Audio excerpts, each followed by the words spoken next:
You know, to break through from somewhat of the underground scene where you're not noticed, to bust into the mainstream and just sell millions of records and be known worldwide, it has to be a crazy feeling, and honestly, to never lose touch with your roots makes it even more amazing.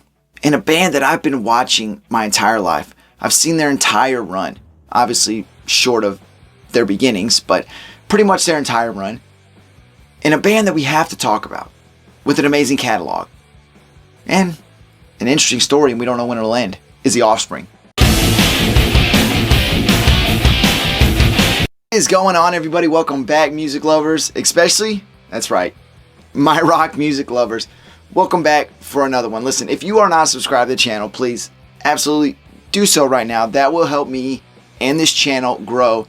And like I said before, I'll say it again. YouTube puts me out there to a more vast audience.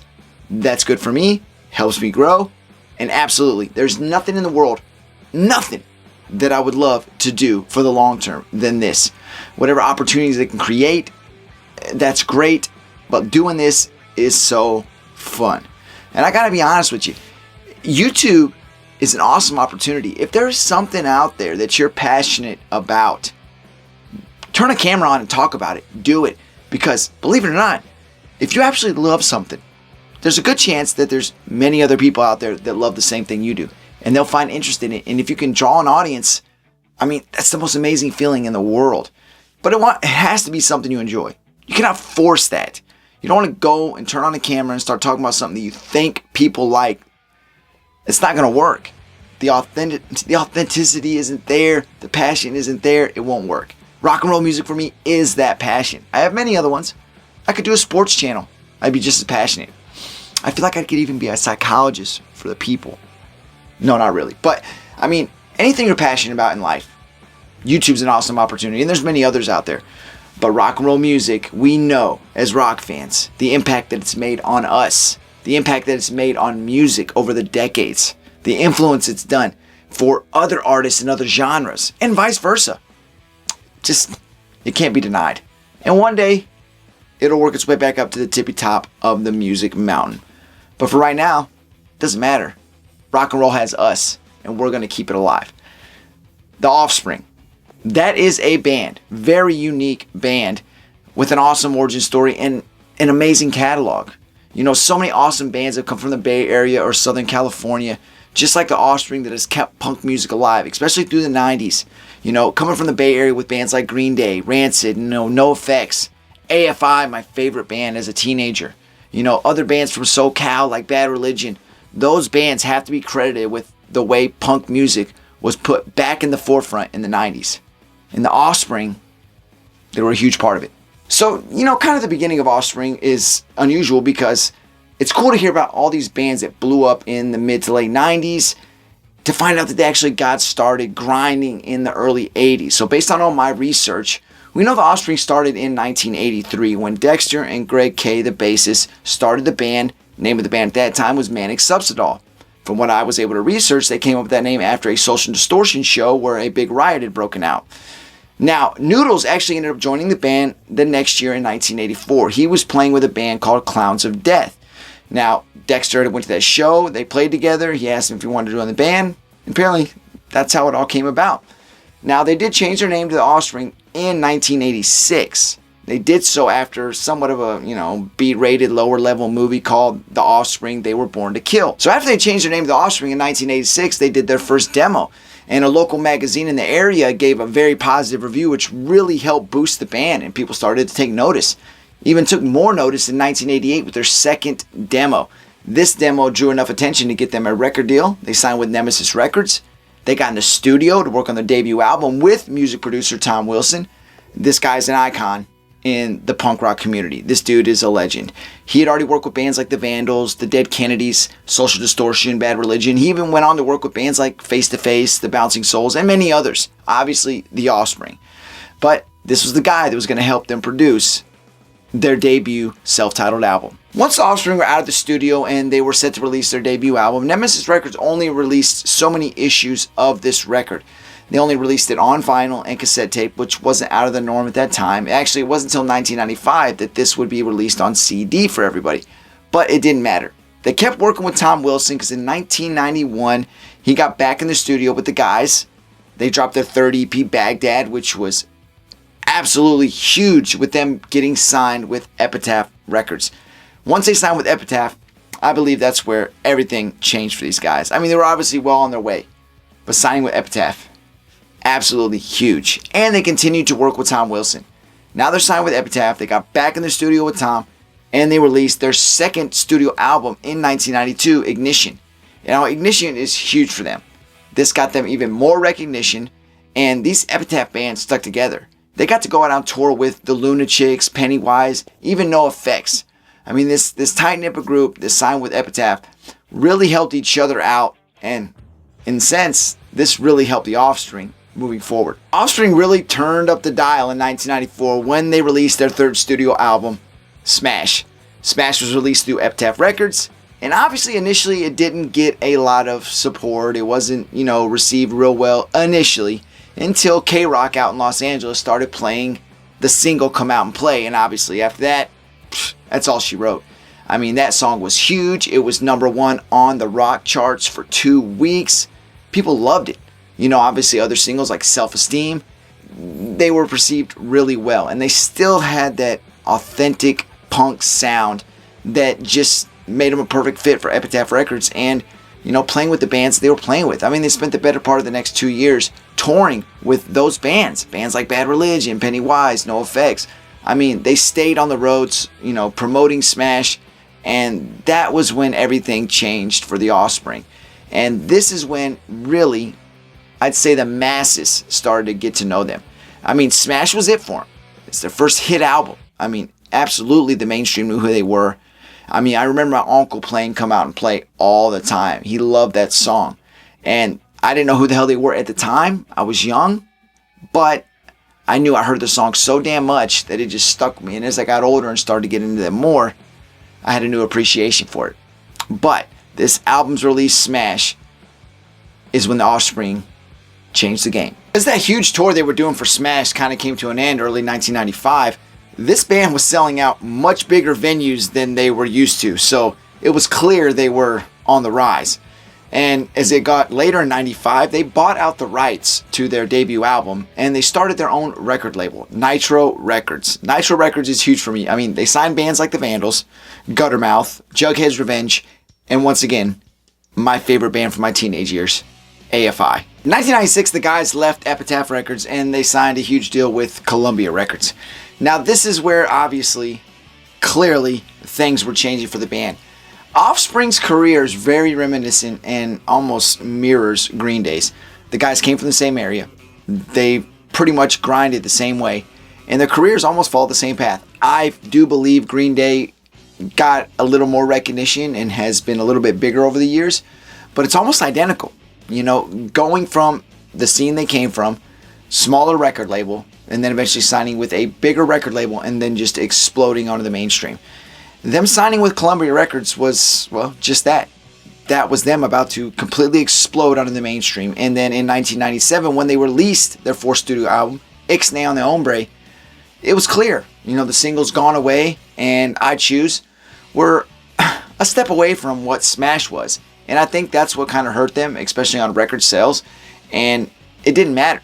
But, that fan base that was there that they had kind of developed with Smash and before it, some of them I think kind of turned away from them with the release of Ixnay. But, as I've gotten older, and I'm sure a lot of those fans that did turn their head and say they weren't going to listen to them no more, or they weren't the same, or they sold out, or whatever they wanted to say, as they got older, I'm sure they went back and realized that was shallow thinking.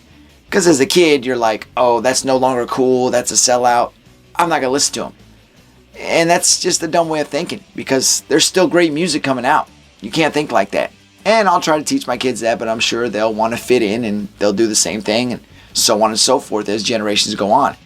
But Ixnay on the Hombre was a big jump in a whole different direction for the Offspring. Ixnay on the Hombre was their step in the next direction, but clearly 1998's release of their fifth studio album, Americana, was definitely the stamp of, okay, this is what we are now, and this is what we're going to be moving forward. Don't take our roots away. You can't do that. I mean, they still had those roots. They were still the same guys, but their musical journey was going in a different direction. And this album is fantastic. The song, Pretty Fly for a White Guy. I mean, everybody knows and loves that song. You know, it may not be as accepted by the original fan base, at least at the time. I guarantee now, everybody, it's such a nostalgia hit when you hear that song. The video, freaking amazing. Love that song, love the video. And I think pop culture accepted them in a whole different light as well. Many opportunities for the band after this album's release. And the beginning of the song, you know, the Unterglieten, Glauben, Gluben, or whatever the hell he says. I used to play Pretty Fly for a White Guy, and when that song started, I remember like my aunt or uncle, the older people in my family, and they thought they were about to hear Rock of Ages by Def Leppard. And then it jumps into, you know, Pretty Fly. It's always funny. And now even when I'm listening to a rock station in that place, I don't know which one of those songs is about to start. But either way, both awesome songs, so I don't care which one it is. But, I mean, other singles off there, I mean, The Kids Aren't Alright. Another one that is actually one of my favorite Offspring songs on all of their albums. Love that song. And then Why Don't You Get a Job? Classic Offspring. I mean, no matter how popular they get, their lyrics are still their own. I mean, it's Offspring lyrics, man. I mean, Noodles and Dexter, man, they know how to write songs that are distinctly their own. And it don't matter how popular they get, it didn't matter. You know, but like I said, pop culture accepted them. In 1999, they were in the movie Idle Hands. The scene at toward the end where they're playing at the school, you know, my favorite part, they're playing I Want to Be Sedated by the Ramones. Dexter's wearing an AFI shirt, which is the coolest thing in the world. It was amazing. 1999 also saw them at Woodstock 99, which their performance was shown live on pay-per-view. I mean, it was clear these guys were becoming superstars. Now, Americana, being the huge hit that it was, really led into, well, their next three releases for me. And I want to combine them because they were very important to me for the same reason. The age I was, going in from junior high, the last couple years of junior high, into high school. Those are very important years on people. I mean, that's when you're really starting to find yourself, know who you are. 2000's release of Conspiracy of One is a huge album. Obviously, the two lead singles are amazing songs with amazing videos.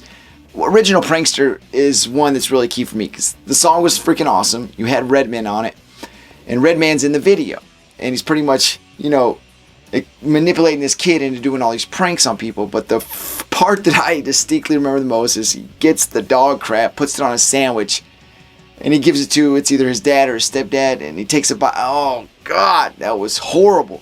But a freaking awesome video. And then the song Want You Bad, played in so many movies. I mean, it was a huge song. It may have been their best song off that album.